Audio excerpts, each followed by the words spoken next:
কালকে বেচছিলাম একটা গোলাপ 10 টাকা, 10 টাকা, আজকে আর আজকে 5 টাকা। 5 টাকা। এই যে 16 ডিসেম্বর উপলক্ষে আরো তো দেখি দাম কমে গেছে মনে হচ্ছে। আজ পর্যন্ত বিক্রি হলো 10-12 টাকা। 10-12 টাকা করে বিক্রি হচ্ছে।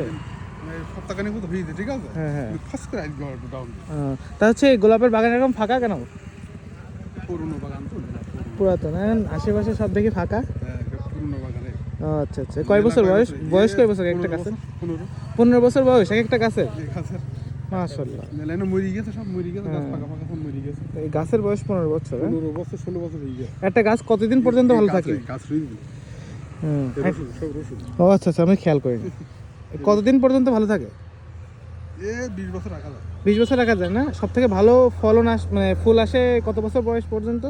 ওই মনে করো যে বছর 10 রাখা যায় ভালো ভালো। হ্যাঁ, ভালো ফলন তো। তারপরে মেরে দিতে হয়। আর খরচ কেমন কাকা এতে? খরচ আছে। অনেক খরচ নাকি? লাভও তো মনে করেন সেরকম না? স্প্রে আছে, একা স্প্রে 1000 টাকা। আচ্ছা আচ্ছা। সপ্তাহে 2 করতে স্প্রে।